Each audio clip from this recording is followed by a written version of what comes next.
Cara ini kalau Bapak Ibu benar-benar praktekkan, akan banyak sekali penyakit bisa hilang insya Allah. Maka sebenarnya kalau nanti sudah ngerti polanya, nanti Bapak Ibu sekalian, keluhan-keluhan badan Anda akan hilang semua satu persatu.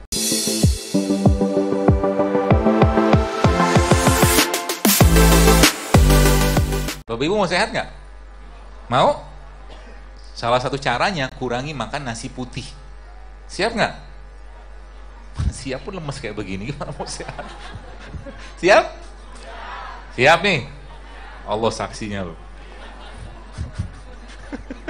Gak main-main. Biar ibadahnya kan lebih baik. Ini baca Quran baru setengah halaman sudah tidur gitu kan. Ya. Nah, beda cerita kalau tadi kita makan kata nasi goreng atau nasi yang banyak santan tadi, beda ceritanya. Coba gini, siapa di sini yang habis makan rujak ngantuk? Gak ada loh. Kenapa? Karena memang dalam buah-buahan masih tinggi enzim. Paham maksudnya? Udah mulai kebayang ya? Jadi kalau Anda makan sesuatu tiba-tiba ngantuk dan habis makan itu mengantuk, maka kemungkinan besar yang kita makan tadi itu sudah miskin serat, miskin enzim. Ya. Yang bahasa sering saya sampaikan, good food is good mood itu loh.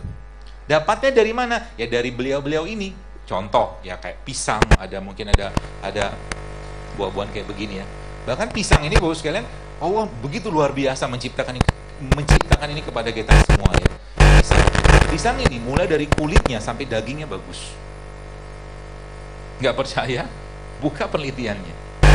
Pisang kalau Anda buka, ini kan katakanlah buah atau daging pisang. Ini kan daging pisang.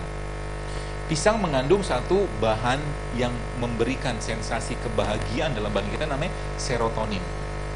Ya, di daging atau di buahnya ini, apa di daging pisang ini. Paling tingginya di situ dan paling banyaknya serotonin tadi pada pisang yang sudah ada titik-titik hitamnya. Kalau pisang sudah ada titik-titik hitamnya, maka pisang tadi sudah menjadi pisang pembunuh kanker. Masya Allah kan? Jadi setiap perubahan pada rasa pada buah itu biasanya ada perubahan manfaat. Kurma mengkel sama kurma basah sama kurma kering beda khasiat. Warnanya beda. Ya kan? Ada rutop, ada tamer, ada satu lagi yang kurma mangkal itu beda semua khasiatnya. Ya, ini pisang. Kemudian apa lagi? Allah menciptakan pembungkusnya. Jadi pembungkusnya inilah pelindungnya. Dan dalam pembungkus pisang ini Bapak sekalian, dia juga mengandung serotonin. Ini mahal besar Allah kan. Jadi dia menciptakan pisang ini lengkap dengan pelindungnya dan lengkap dengan bahan yang menyebabkan kebahagiaan. Jadi bukan menyebabkan, dia menjadi bahan baku lah serotonin itu. Jadi kalau pagi-pagi Anda lagi galau, gelisah, moodnya nggak jelas, makan pisang. Makan pisang sama daun, sama kulitnya. Oh iya. Dibikin smoothies. Di blender, cari pisang-pisang yang itu ya, pisang-pisang yang tumbuh di kampung alami tanpa disemprot-semprot. Kan banyak tuh, Jogja, Solo kan banyak yang tumbuh alami. Jadi dia pisangnya nggak kinclong-kinclong banget ya. Terus dia ada titik-titik hitamnya. Nah kalau sudah Bapak Ibu dapatkan itu, maka ambil pisang tadi, potong ujung ini, lalu di blender. Ya, bisa nggak? Bisa. Nih pisang ini pun bisa kita blender kalau mau. Dan bisa jadi bubur bayi yang sangat sehat. Luar biasa kan? Jadi mengganti makanan kayak begitu. Jadi mulai sekarang kalau mau hidup sehat, maka perbaiki isi piringnya. Ya, perbaiki isi piring. Nanti saya akan berikan toolsnya. Maksudnya softwarenya apa, bahasa saya aja sih. Softwarenya apa, aplikasinya apa, nanti kita akan bahas bentar. Ya, itu baru pisang. Jadi Masya Allah, kiwi saja. Kiwi kan selama ini kalau kita makan kiwi, itunya dibuang nggak? Kulitnya. Kulit kiwi itu ternyata juga bagus. Ya. Tapi bagi orang-orang yang ada penyakit mah, jangan terlalu banyak makan kulit kiwi. Jadi kulit kiwi itu bisa Anda makan juga. Semangka juga bagus. Dari mulai kulit hijaunya, kulit putihnya, daging merahnya sampai bijinya bagus. Semangka. Apakah ada penjelasan secara ilmiah? Ada. Yang tidak ada, yang belum saya dapatkan tuh kedondong. Dondong, yang katanya buat obat batuk. Entahlah benar atau tidak. Ya, jadi Itu konsep sekarang. Jadi mulai sekarang, mulai perbaiki isi piringnya. Dan cara memperbaiki itu kita mesti stop dulu. Kita mulai ngurangi dulu hal-hal yang membuat kita bermasalah. Tadi kan sudah sebutkan. Pertama dari tepung ya, kurangi makan tepung. Ya, kue-kue udah ada tepung, ada minyak plus gula lagi, masalah lagi. Jadi mulai sekarang, kalau mau menyayangi badannya, stoplah atau kurangilah mengkonsumsi gula pasir dalam segala bentuk. Biasanya yang pedagang-pedagang yang menggunakan gula pasir agak kebingungan. Sebenarnya enggak, Bu. Kalau udah ngerti caranya, nanti Anda bisa substitusi kok. Ya, bisa substitusi. Tepung sekarang ada tepung non gluten. Gula pasir bisa Anda ganti dengan gula aren. Bisa diganti dengan madu, bisa sebenarnya. Minyak nanti jangan pakai minyak, di bake, di oven, dikukus, macam-macam polanya bisa sebenarnya. Ya, itu sebabnya saya sering banget pesan kepada teman-teman yang usaha kuliner. Kalau bikin usaha kuliner, jangan sampai yang kita bikin itu bikin masalah penyakit ke orang gitu loh. Sebab ketidaktahuan kita. Ya, contoh mungkin salah satu yang saya memang kurangi, dulu sering saya makan, ya, adalah roti. Roti di tepungnya kan? Ada. Sekali-sekali silakan, tapi kalau tiap hari makan roti nggak bagus. Itu sebabnya anak-anak yang biasanya kena ADHD atau autis biasanya dilarang sama dokternya makan roti kan, atau tepung dan produk berbasiskan tepung. Ya, nah makanya kita perlu ngerti makanan-makanan yang nggak boleh sama sekali kita makan. Contohnya kalau saya sih soda tidak, minuman soda kalau saya memang tidak sama sekali. Konyolnya adalah ketika Anda, saya kemarin sempat safar lah ya. Safar itu ngelihat. Jadi kalau Anda pernah pergi haji atau umroh, orang-orang Saudi itu kan apapun makanannya, minumannya soda. Orang Saudi begitu. Dia mau makan kambing, mau makan onta, minumnya pasti soda.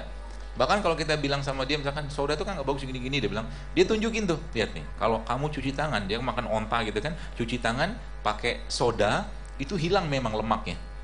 Kalau habis makan onta gitu kan. Nah, kalau masuk ke mulut, dia bilang nanti lemak-lemak kita hilang.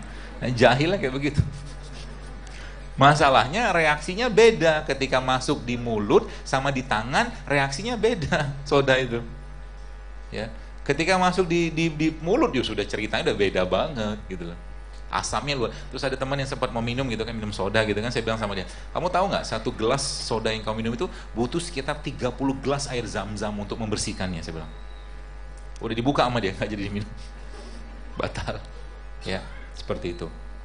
Ya, jadi itu beberapa yang kita perlu pikirkan untuk dikurangi, Bu sekalian. Dan sebenarnya nanti kita akan coba ngerisetting ulang pola makan kita, karena kata kuncinya pola makan ini diubah. Kalau pola makan bisa diubah, banyak sekali hal-hal positif yang akan kita bisa dapatkan. Tadi kita bicara tentang pagi ya, pagi tidak disarankan untuk banyak-banyak makan, maka pagi-pagi bukan waktu yang tepat untuk makan. Kalau saya nggak tahu Jogja ini pagi-pagi sarapannya apa? Kemarin saya di Makassar, orang Makassar pagi-pagi sarapannya coto gitu kan. Saya bilang kalau makan coto caranya begini, saya bilang. Sini ada orang Makassar ya, mungkin. Makan coto itu gini, kalau Anda dikasih coto kan biasanya dikasih jeruk nipis. Saya bilang gitu kan. Nah, jeruk nipisnya ada air kan, biasanya ada putih kan. Nah, ambil jeruk nipisnya, terus jeruknya diperes ke dalam itunya, airnya tadi, lalu minum. Kalau airnya kurang, minta lagi. Jeruknya juga minta lagi, sampai 2-3 gelas minum. Supaya nggak sempat makan cotonya, saya bilang. Ya.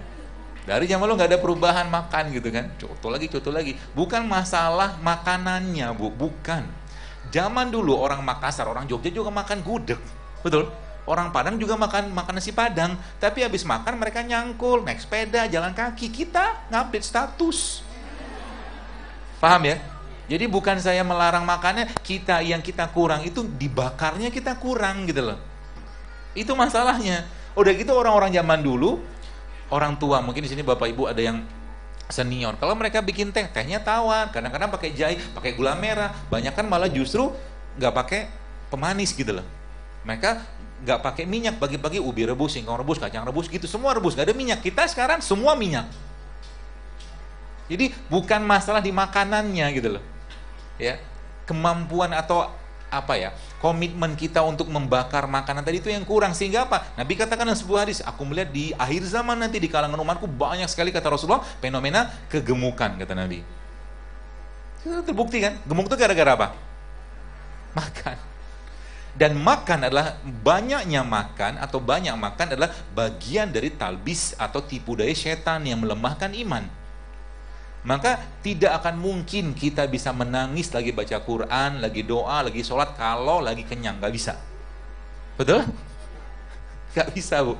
Sebab dalam agama Islam, kesehatan itu awal muasalnya dari kolbu. Ya, kolbunya kita harus sehat dulu. Kolbu itu makanannya tidak makan. Paham ya? Kolbu itu makanannya tidak makan atau sedikit makan. Kenapa orang yang lagi berpuasa doanya mustajab? Karena nggak makan. Lagi nggak makan, dia lebih dekat sama Tuhannya. Makan itu mempengaruhi apa? Pikiran dipengaruhi, mood dipengaruhi, hormon dipengaruhi. Itu sebabnya ketika orang nggak makan, apa yang terjadi? Terkondisikan hatinya. Gitu loh, paham ya? Jadi Islam mengajarkan banyak hal. Makanya konsep mensana in corpore sano di Islam keliru total. Oh iya, saya bisa ngomong ini kenapa? Karena ada backup hadisnya. Kan kita sering kenal mensana in corpore, bahasa Yunani nggak salah itu kan, dalam tubuh yang kuat terdapat jiwa yang sehat, gitu kan? Tetapi Islam bilang beda, Rasul bilang beda. Iza wa inna fil jasad mudghah, kata Nabi sallallahu alaihi wasallam. Wa inna fil jasad mudghah iza sholat jasad kullu wa iza fasadat jasad kullu ala wa hiya qalb, kata Nabi. Ketahuilah dalam tubuh manusia terdapat segumpal daging. Kalau daging itu baik, baiklah semua. Daging itu rusak, rusaklah semua. Ketahuilah daging itulah kolbu atau hati. Maka fisiknya kita sehat atau tidaknya, kata Nabi alaihissalam, dimulai dari sehatnya kolbu dulu. Kalau konsep tadi dalam tubuh yang kuat terdapat jiwa sehat kita pakai, nggak mungkin bisa dipakai. Sebab apa? Orang gila di rumah sakit jiwa, maaf, orang-orang saudara kita yang pikirnya sudah bermasalah di rumah sakit jiwa sana, mereka fisiknya sehat loh, betul? Tapi jiwanya bermasalah, kan gitu? Ya, maka Islam punya konsep sendiri dalam urusan kesehatan. Ya, artinya apa? Kalau mau sehat kolbu, kalau mau sehat hatinya, perbanyaklah mengingat Allah, berbuat baik, ya, menolong orang seperti itu, maka kolbunya akan sehat, atau dengan ilmu. Ya, kita tidak bahas itu sekarang, ya. Kita bahas yang sisi lain aja, yang bisa lebih dicerna. Jadi itu kata kuncinya pertama itu. Jadi kolbu itu justru malah jangan banyak makan. Jadi kalau Anda mau deket-deket sama Allah, jangan banyak makan. Ya, Rasulullah SAW ketika beliau meninggal, ubannya beliau cuman, dalam beberapa kitab disebutkan ada yang mengatakan 20, ada yang mengatakan 11, ada yang mengatakan 3. Uban adalah tanda penuaan. Ya, jadi kalau ada orang masih usia 20 tahun gitu ya, 30 tahun sudah ubanan, kemungkinan apa? Kemungkinan mungkin kebanyakan mikir, atau yang dimakan menyebabkan banyak masalah ke badannya sehingga elektronnya bisa lepas satu demi satu. Ya, makan olahan, ya makanan-makanan yang sifatnya nggak sehat, gitu, udah paham lah. Nanti kalau Bapak Ibu sudah menerapkan pola-pola ini, insya Allah itu akan lebih gampang sekali ngerti. Ini yang kalau saya makan ini kira-kira bikin masalah ke badan atau bikin sehat, dulu. Kita akan paham sendiri, dan Allah akan memberi petunjuk kepada kita tentang itu. Dan kalau nggak sehat kita lebih memilih, kalau nggak sehat dan tidak darurat kita akan lebih memilih untuk tidak makan itu. Ya, contoh mungkin Indonesia, mungkin di sini tidak ada satupun yang tidak terkena lidahnya dengan micin. Tidak ada satupun kita di sini mungkin yang tidak pernah kena mie instan. Ya. Dan mie instan sebenarnya salah satu makanan yang sangat-sangat, kalau boleh saya katakan, sangat tidak sehat sebenarnya. Ya. Ya, kalau mungkin saya katakan ya semakin banyak orang ya semakin kita kena. Jadi makanan itu sekali lagi gini. Sedemikian juga alkohol ataupun narkoba memberikan kecanduan, maka makanan juga bisa memberikan kecanduan. Jadi kalau ada orang ngomong gini misalkan, kalau pagi-pagi saya tidak minum teh manis saya pusing. Itu dia sakau. Sakau dengan gula pasirnya. Kalau pagi-pagi saya tidak minum kopi manis, kopi yang pakai gula, saya begini begitu juga lagi sakau tuh. Jadi hati-hati. Ya, hati-hati dengan makanan, karena makan bikin kecanduan. Sedemikian juga saya katakan alkohol dan narkoba, dia melok reseptor di badan kita, terutama di otak, maaf, dia ngelok. Tepung itu paling sering dia ngelok maksudnya harusnya bukan ke situ dia ngumpulnya, tapi dia bikin di situ gitu kan. Tepung tuh paling sering. Ya, coba Anda tantang diri Anda, ya, dalam seminggu ke depan ini, bos sekalian, Anda tidak makan beberapa makanan berikut. Siap nggak? Amin. Siap ya? Nanti Anda akan dapatkan efek yang luar biasa. Keluhan-keluhan badan Anda akan hilang semua satu persatu. Yang pertama, nasi. Katanya siap. Yang kedua, gula pasir. Dan segala jenis produk turunannya. Kalau bahasa saya segala jenis produk turunannya berarti kalau roti pakai gula nggak? Bosnya nggak usah makan. Ya, kalau tetap pengen makan roti, ya carilah gandum, roti gandum yang tawar. Meskipun gandum tawar sendiri, kalau dilama-lama masuk badan, dia jadi glukosa juga sebenarnya. Lebih baik hindari. Itu yang kedua. Yang ketiga, minyak. Semua yang menggunakan minyak goreng, jangan makan. Ada bapak-bapak geleng-geleng, la haula wala quwata illa billah. Sungguh berat ujian ini, kata dia. Tapi saya tanya, baik, Anda yang hidupnya 30 tahun, saya tanya, sudah pernah berapa tahun Anda hidup sehat? Setahun? Gak ada. 6 bulan? Gak ada. 1 bulan? Gak ada. Ramadan pun yang harusnya jadi bulan detoksifikasi, buka dan sahurnya nyampah lagi. Betul? Terus kapan mau hidup sehat? Betul nggak? Maka saya sering ngomong gini, bos, yang supaya apa? Supaya, ayolah saya katakan, jangan nyusahin keluarga saat masa tua kita, kalaulah masih hidup, ya, dengan penyakit-penyakit yang kita bisa cegah dengan mengubah isi piring. Mati tuh jangan mati karena banyak penyakit, gitu loh. Jadi caranya gimana? Ya benerin isi piringnya, ya. Ayah saya umurnya 82 tahun. Mungkin tidak pernah makan pizza seumur hidupnya. Sosis nggak pernah dia makan. Pokoknya makanan olahan tuh nggak pernah dia mau makan. Kalau makan ikan itu pun dia pilih-pilih. Ya.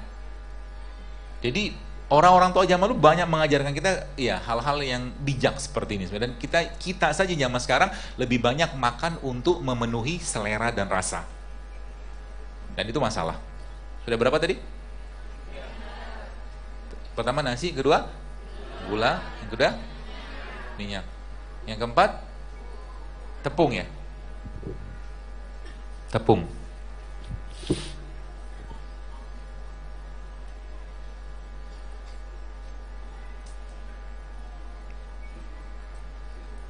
Sudah cukup? Belum. Semua makanan olahan yang dikemas yang menggunakan bahan tambahan pangan sintetik. Contohnya apa?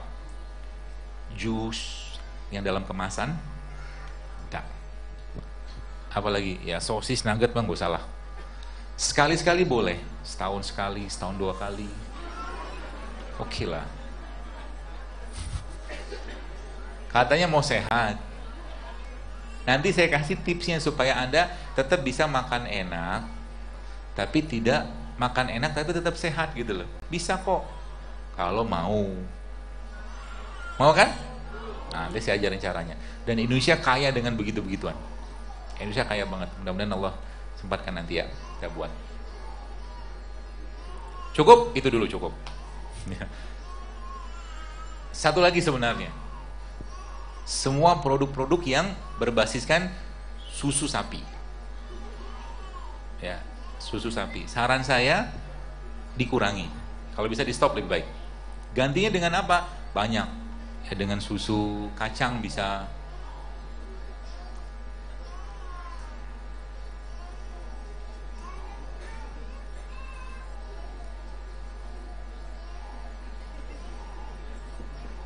Susu kacangnya apa? Kacang merah, Pak. Kacang merah, kedelai sih oke lah. Bukan kedelai, kacang hijau oke lah. Tapi jangan sering-sering. Lebih bagus kacang almond. Almond, walnut, pistachio, hazelnut.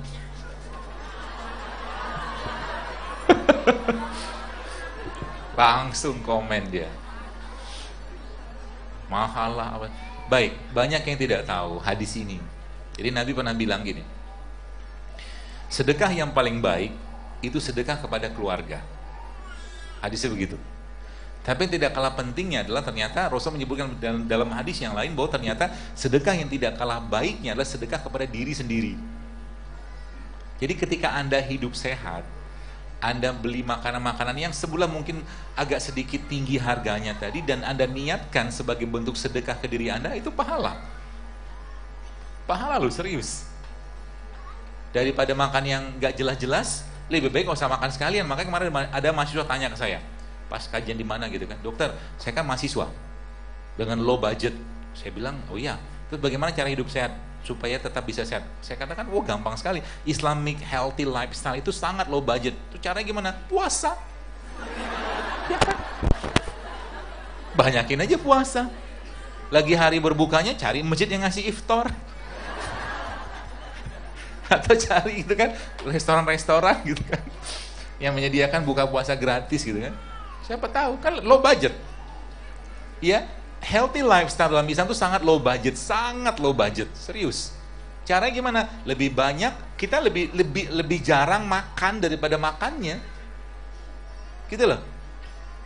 Dan cara ini kalau Bapak Ibu benar-benar praktekkan, itu efeknya luar biasa. Maka sebenarnya kalau nanti sudah ngerti polanya, nanti Bapak Ibu sekalian makan itu sehari itu cuma sekali udah cukup. Makan sekali sehari cukup. Pagi gak usah makan. Makannya apa? Buah sayur sedikit. Atau mungkin bikin salad-salad, atau mungkin makanan-makanan ringan kayak begini yang sehat. Pagi-pagi, mulai besok, sarapannya diubah. Bapak Ibu pernah lihat khalifah nggak? Khalifah itu kan gagah gitu ya. Kan sudah saya bilang tadi bahwa manusia itu diciptakan Allah untuk menjadi apa? Khalifah. Khalifah itu kira-kira makan nasi uduk nggak? Mungkin sih makan, ya. Tapi mungkin lebih pas kalau khalifah itu makannya buah, sayur gitu kan, yang sehat-sehat. Karena untuk menjalankan peran dia sebagai khalifah, gitu ceritanya. Bisa. Hah? Sekarang kita mau bikin sarapan pagi. Cek.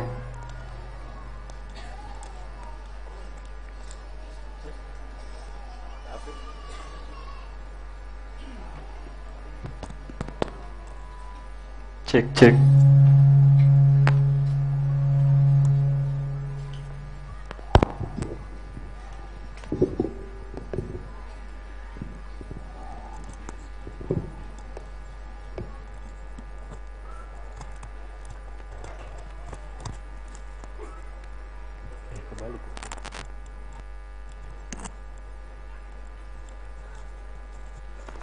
Cek.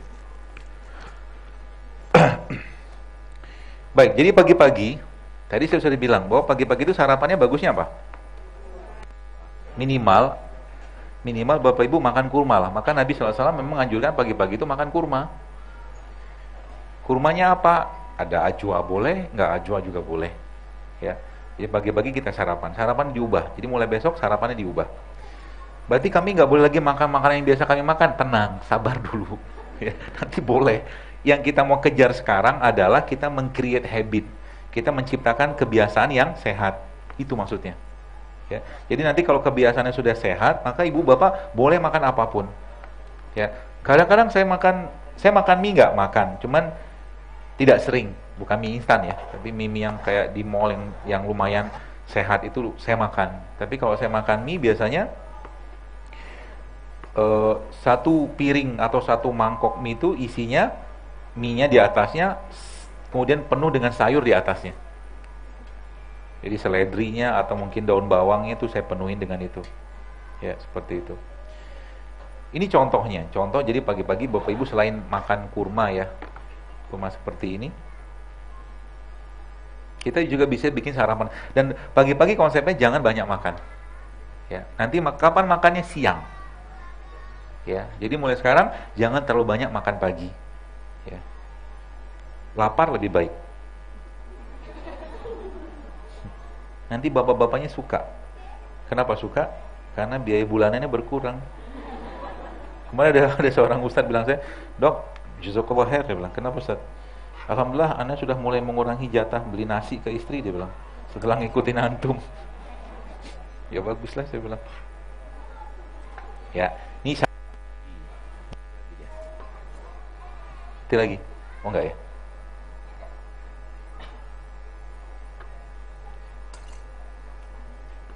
Terus, dikasih produk asli Indonesia. Tempe. Tempe, bagusnya jangan digoreng. Tempe itu bagusnya dimakan mentah. Kata siapa? Kata saya. Kenapa? Karena tempe kan protein. Protein dipanaskan, ya banyak yang akan rusak dan hilang. Masih ada sih, cuma lebih sehatnya kalau seandainya di mentah kayak begini. Terus diapain lagi? Beliau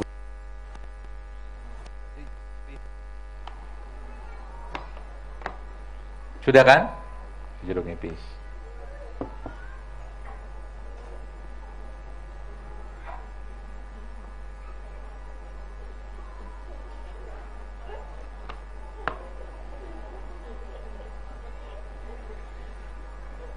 Sudah? Belum. Tambah lagi. Tambah apa?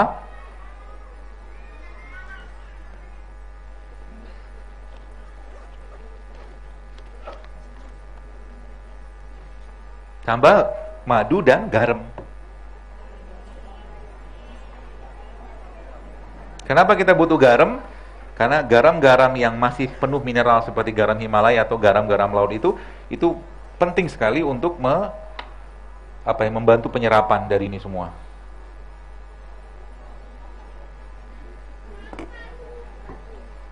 Madu. Mana sendoknya? Ada sendok nggak?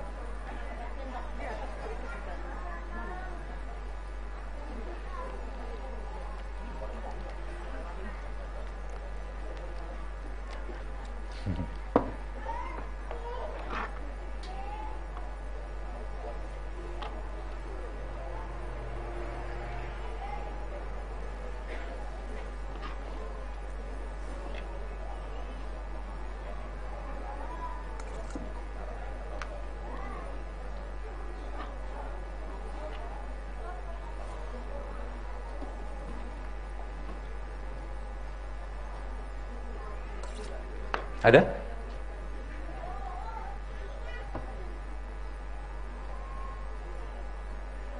Ya.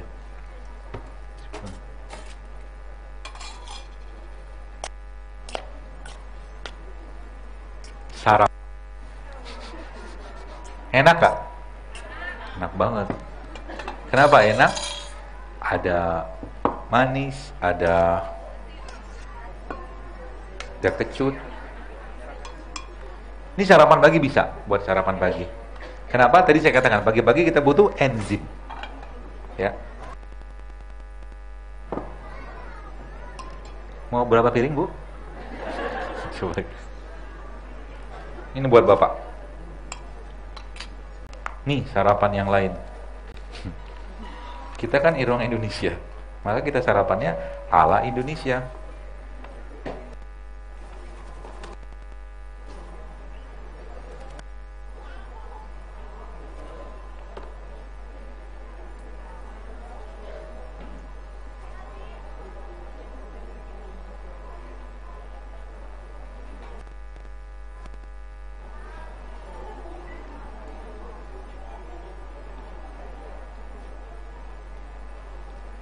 Nih sarapan.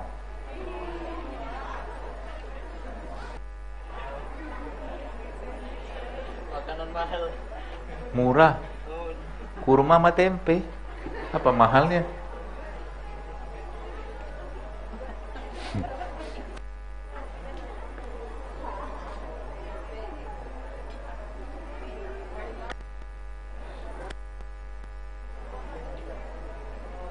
Ini ada lagi nih saya bikinin.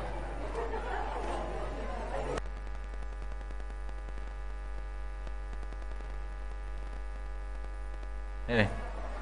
Bapak mau cobain nggak?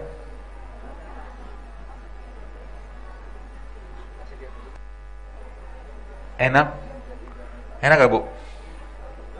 Enak? Paksa gitulah. Beneran enak kan? Enak. Tempe itu justru malah kalau Anda makannya mentah, gizinya dia masih utuh. Gitu loh. Sedangkan kurma, kan sudah saya bilang, kurma itu prebiotik. Jadi sebenarnya yang tadi Anda makan itu, makan aja.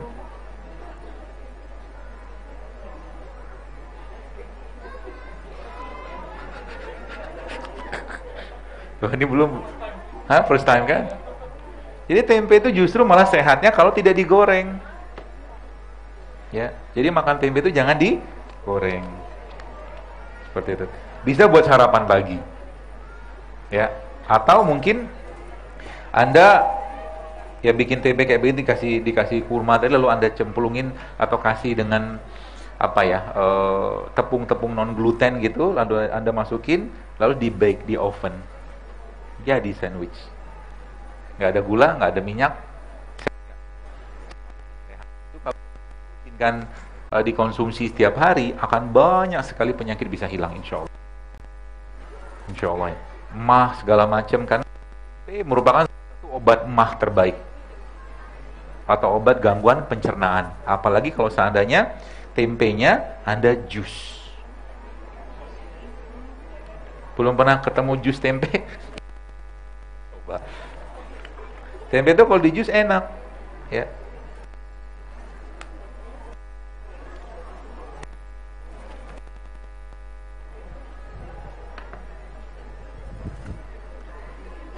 Kita sekarang bikin susu tempe. Baru tahu juga? Mana aja, Bu?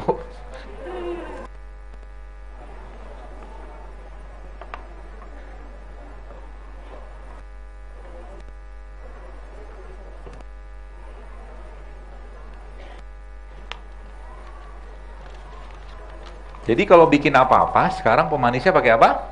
Kurma. Anda bikin di rumah, Bapak Ibu, Anda bikin jus alpukat, pemanisnya kurma. Ya, jauh lebih sehat daripada pakai, ya kalau susu mah jangan dibahas lah ya. Ya, kita pakai kurma.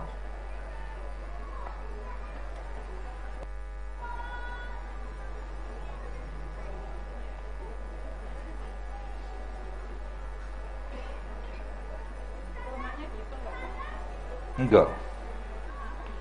Pakai TF, takaran filling. Ibu-ibu kalau masak emang ditimbang? Enggak kan? Ya, boleh lah ganjil-ganjil. Tak ganjil pun boleh.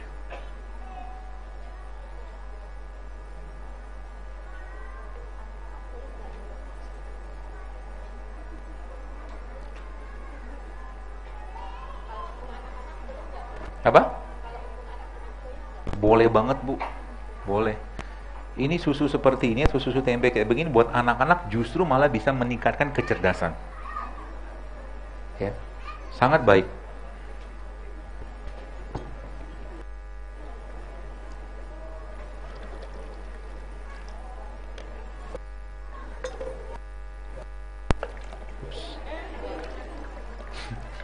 Heboh.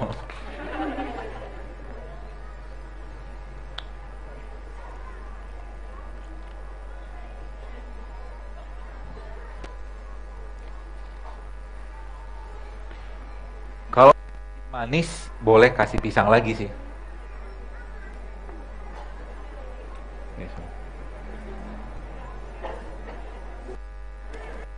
Rasanya apa? Nanti kita lihat. Jangan lupa kasih garam. Kalau saya apapun saya yang bikin, saya pasti kasih.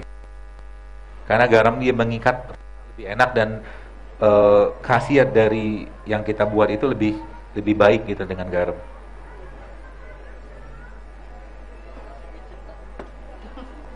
Pakai micin. Iya.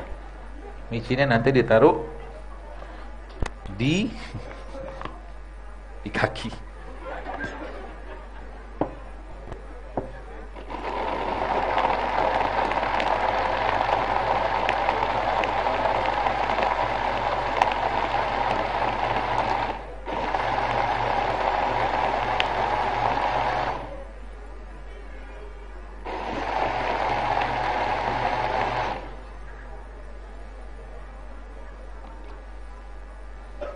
Ini kebanyakan airnya, nanti ditambah aja. Kalau emang kurang airnya, mungkin Bapak Ibu bisa tambahkan lagi tempenya. Kan takaran feeling. Sudah saya bilang. Biasanya sih agak lebih kental kalau saya bikin.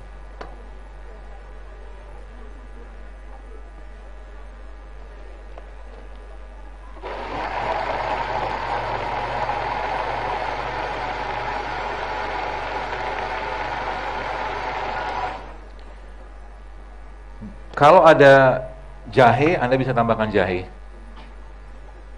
Jahenya nanti bisa buat pewanginya juga.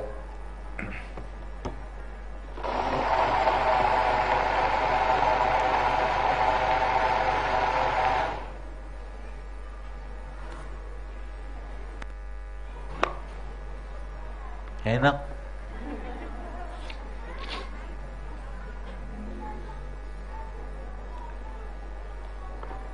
Cobain. Bila enak beritahu teman, tak enak beritahu kami. Mari kita lihat taruh mukanya kayak apa.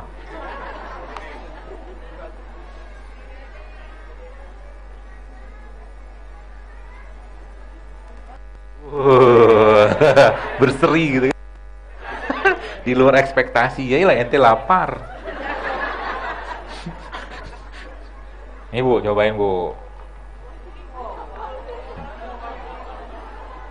Ini pagi-pagi makan beginian kenyang.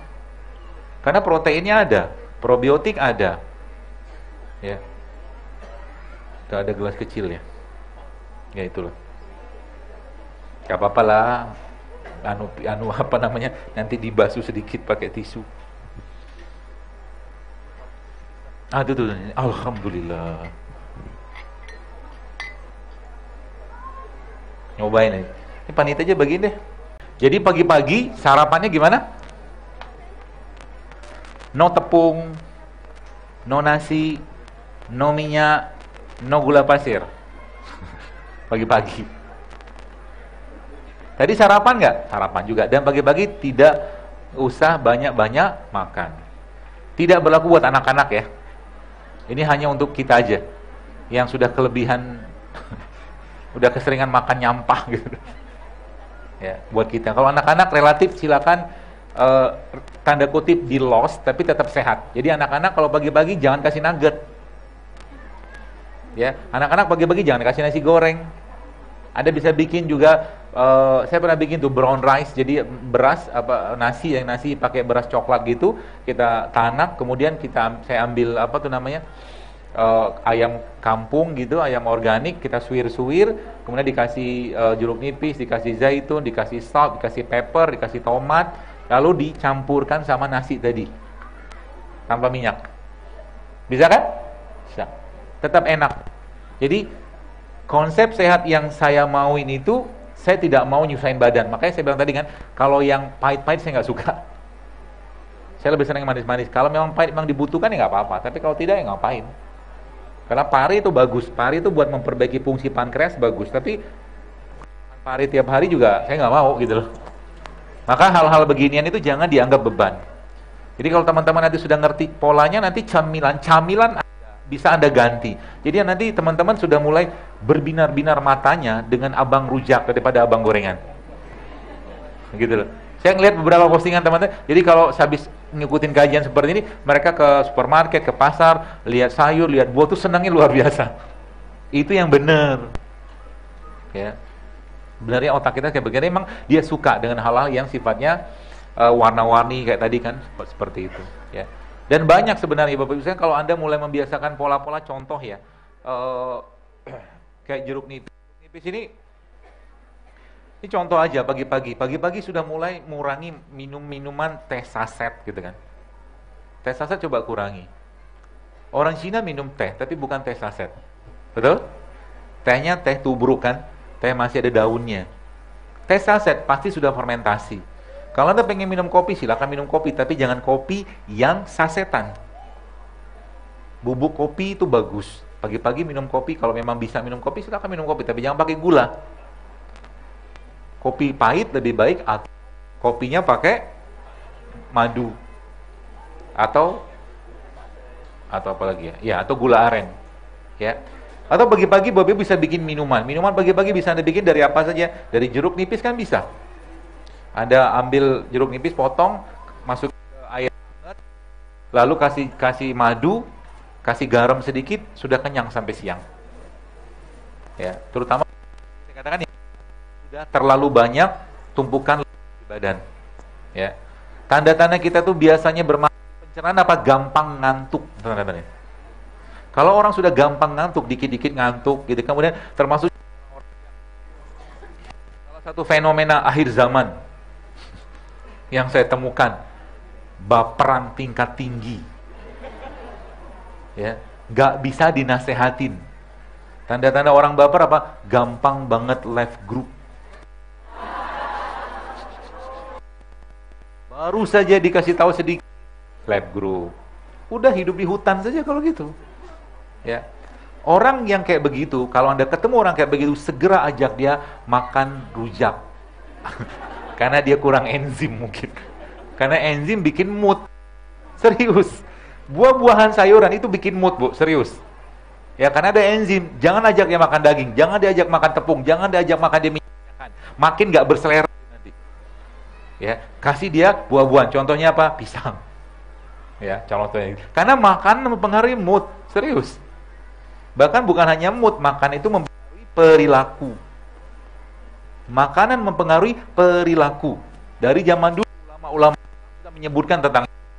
Maka, kalau orang itu mau keras, mau lembut sikapnya, maka banyakin sayur sama buah. Gitu polanya. Kalau mau kita lebih baik, dan lebih baik sih ya, lebih lembut hatinya, ya banyakin yang sayur-mayur dan buah-buahan. Dagingnya dikurangi. Ya. Apakah dengan ini saya menganjurkan vegetarian? Tidak, karena Rasulullah makan daging.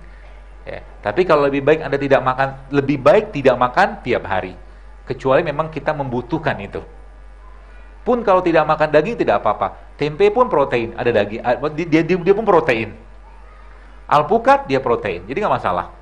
Jadi kalau Bapak Ibu sudah ngerti polanya, nanti Anda ngelihat ke depan, Anda masuk ke supermarket, biasanya kalau yang sudah mulai melakukan atau menjalani perilaku hidup sehat seperti ini, apalagi ditambah dengan dia lebih gemar berpuasa daripada makan, itu asik banget hidupnya. Nanti pada akhirnya apa? Pada akhirnya satu piring yang berisi sabar, syukur, ikhlas, tawadu, pemaaf, jauh lebih Anda nikmati daripada satu piring makanan sehat atau tidak sehat sekalipun. Paham maksudnya? Tuh. Karena bagi seorang muslim kita tidak perlu banyak makan. Kita sedikit makan dengan berdoa sama Allah cukup. Ya. Nanti kalau memang butuh makan ya tambahkan. Maka Rasul memberikan petunjuknya kepada kita. Kalau memang bejana yang paling buruk dalam diri manusia namanya perut. Kata Nabi SAW. Kalaulah dia memang butuh makan lebih banyak, maka sepertiga untuk makan, sepertiga untuk minum, sepertiga untuk udara. Maka mukmin makan kenyang. Ya. Jadi kita makan bukan untuk kenyang. Seorang mukmin makan untuk apa? Untuk menegakkan tulang-tulangnya, menegakkan badannya untuk beribadah kepada Allah, hanya itu. Termasuk dia makan untuk mencari nafkah gitu kan. Jadi dia makan bukan untuk kenyang. Jadi salah banget kalau kita makan konsepnya untuk kenyang, maka gemuk nanti kita. Itu sebabnya memang bukan ada mengatakan hadis, ada mengatakan bukan hadis. Ya, kalimat itu berbunyi apa? Kami adalah kaum yang makan ketika lapar, berhenti sebelum kenyang. Jadi makan paling baik waktu kapan? Lapar. Ya. Dan saat lapar yang paling baik dalam putaran fisiologisnya manusia adalah siang.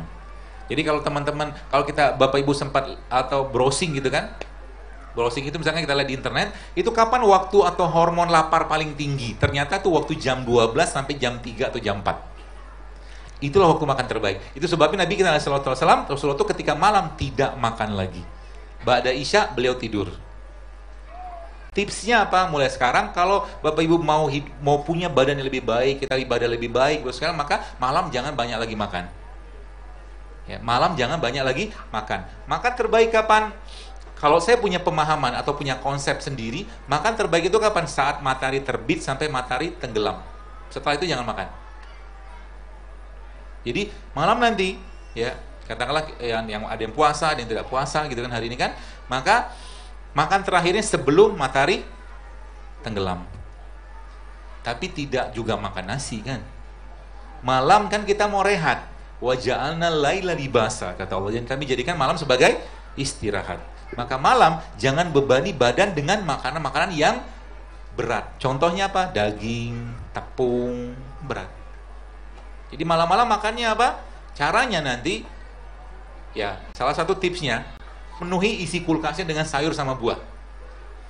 Jadi kalau ada keinginan untuk makan, buka kulkas atau mungkin buka lemari makan, yang ada cuman buah, kita makan buah. Ya, kalau memang butuh lagi, ya makan, minum minyak-minyakan seperti zaitun, VCO, itu boleh. Ya, atau sayuran yang Anda kukus, ya. Atau mungkin paling mudah lagi, kulkasnya Anda penuhin dengan pare. Jadi waktu mau buka ada pare, nggak jadi makan. Tipsnya begitu. Begitu sekalian ya, mudah-mudahan bisa dipahami. Jadi itu siklusnya. Ya, siklusnya. Dan ibu-ibu sekalian, terutama yang akhwat di sini ya, wanita tuh makhluk hormon. Wanita makhluk hormon. So jangan banyak makan makanan yang bisa atau memakai produk-produk yang bisa mengganggu hormon Anda. Di banyak produk kosmetik dan toiletries banyak sekali bahan-bahan yang dikategorikan sebagai hormon disruptor namanya. Apa saja nanti di browsing aja, lihat di internet. Hormon disruptor. Ya. Itu yang pertama. Yang kedua apa? Ada banyak makanan-makanan yang memang perlu kita kurangi juga, terutama makanan-makanan atau daging-daging hewan ternak. Ya. Jadi kalau Anda ketemu ikan, ya hewan ternak itu maksudnya yang diberikan hormon atau apapun seperti itulah. Ya. Jadi cari seminimal mungkin yang kontaminasinya sedikit. Contoh misalkan kita buah-buahan misalkan. Kalau ketemu dengan buah pisang yang dari kampung, makan itu aja. Ada pepaya kampung, makan pepaya kampung aja. Jangan heboh-hebohan dengan yang impor. Anggur yang nggak ada biji jangan dimakan.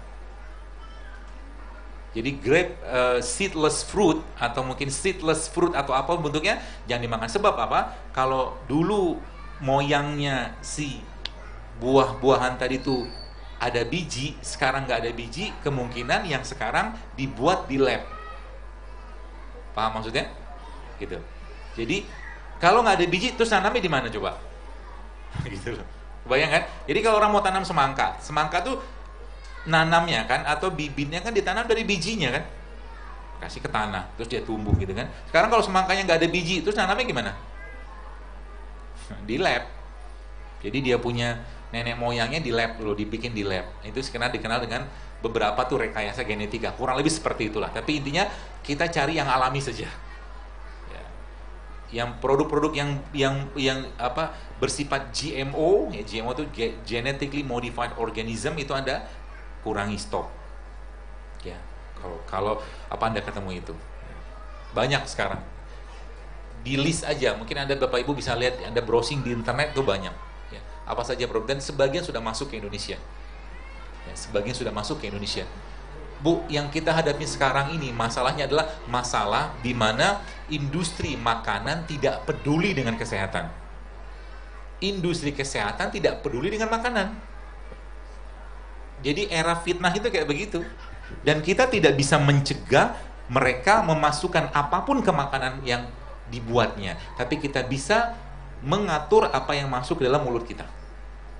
Ya. Jadi sekarang itu kalau boleh saya katakan, kita tuh relatif bahasa saya itu sudah cenderung ke darurat makanan. Karena bukan susah sih, mulai agak orang sudah mulai nggak ngerti mana yang sehat, mana nggak sehat. Karena lebih banyak orang makan untuk rasa. Gitu loh. Di kampung-kampung mungkin, maaf, di sekitar kita sekarang ya, Anak-anak tuh sudah makanannya makanan kemasan semua. Ya, kenal dengan sosis, kenal dengan ini, kenal segala macam, sehingga mereka lupa dengan rasa yang benar tuh kayak apa. Ketika ketemu sayur, ketika ketemu buah, mereka bingung, otaknya udah bingung. Ya, jadi kita sebagai orang tua, ya lagi-lagi saya sampaikan, kita ya ku anfusakum wa ahlikum naro. Selamatin diri kita. Kenapa? Karena gennya, kalau anak kita terus-menerus, misalkan anak kita misalkan terus-menerus dikasih dengan makanan-makanan gak sehat, maka dia akan mewariskan gen yang cacat nanti ke keturunannya dia. Ya. Jadi apa yang kita makan, satu butir kurma yang kita makan akan mempengaruhi gen kita.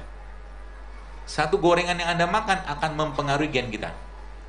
Mungkin Bapak Ibu pernah ingat, atau mungkin pernah dapat satu keadaan di mana tiba-tiba gara-gara makan satu potong makanan alergi seluruh badannya. Ada kan?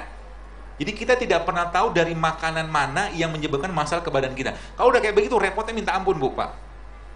Ya. Makanya kalau saya pribadi lebih memilih untuk tidak cheating. Kalau saya lebih memilih untuk tidak cheating. Kenapa? Ribet ngurusi. Kemarin saya sempat makan santan gitu kan, ada makan lontong gitu kan, kepengen tiba-tiba muncul gitu kan, saya makan. Habis itu badan itu beratnya minta ampun. Dan terpaksa akhirnya saya bikin jus, minimal ada 3 buah yang saya blender. Baru mulai hilang sedikit. Itu harus saya genjot dengan air yang banyak banget. Ya, sayang badan. Kenapa? Kalau udah kayak begitu, ngaji malah, sholat nggak khusyuk gitu loh. Sayang kan? Jadi mari kita cintai badan kita ini, kita bersyukur dalam rangka menjadikan apa yang kita makan itu lebih memperbaiki ibadah kita. Jadi semuanya, lagi-lagi saya sampaikan, kita niatkan dalam rangka ketaatan, bukan untuk gaya-gayaan. Ya. Semua syariat dalam Islam menyehatkan, tapi kita tidak mengerjakannya untuk sehat. Kita mengerjakannya karena perintah Allah dan perintah Nabi SAW. Ya. Apa? Sebut apa? Rukun Islam tuh sehat semua loh. Sholat sehat, haji sehat, puasa sehat, zakat sehat, sodako sehat, semua. Sodako itu sedekah, zakat lagi deh. Semua sehat. Bahkan ibadah yang paling luar biasa, contoh misalkan haji atau umroh itu kan memerlukan fisik yang luar biasa. Untuk bangun malam itu butuh fisik loh. Ya, maka demikian juga dengan orang-orang yang tidak memaksakan dirinya untuk hidup sehat. Sama juga dengan bahasa saya, kalau orang nggak memaksakan dirinya untuk sholat malam, sampai mati juga nggak bakal sholat malam. Kalau nggak maksain dirinya untuk hidup sehat, dalam rangka bersyukur dengan nikmat badan ini, sampai mati juga gini-gini aja terus. Ujung-ujungnya apa? Masa tuanya hanya menuai penyakit. Sayang. Ya, mari kita perbaiki, dan kalau ada penyakit yang mulai sekarang minta sama Allah, ya Allah sembuhkan dengan semudah-mudahnya. Ya. Semudah-mudah dengan cara apa? Dengan cara apa yang kau tumbuhkan di atas tanahmu, mendapatkan mataharimu, mendapatkan airmu. Nanti Allah kasih petunjuk. Ya, sesederhana itu sebenarnya. Kalau kita mau fafirru ilallah, kembali kepada Allah. Ya, kembali kepada Allah, karena kita ini ciptaannya Allah, bukan buatan siapapun, bukan buatan pabrik, bukan buatan siapapun. Allah yang menciptakan kita, dan Allah yang memberikan spare part-nya dari apa yang dia tumbuhkan. Ada kunyit, ada jeruk nipis, ada kurma, ada habatus sauda, semua obat sini. Softwarenya apa? Puasa, sodako, kan gitu. Ista'inu bisobri wassalah, baca Quran. Jadi kalau baca Quran, niatkan sama Allah, ya Allah, jadikan Al-Quran yang aku baca ini menjadi wasilah untuk aku sembuh. Bisa. Jadi jangan cuma sekedar baca, tapi minta sama Allah. Seperti itu.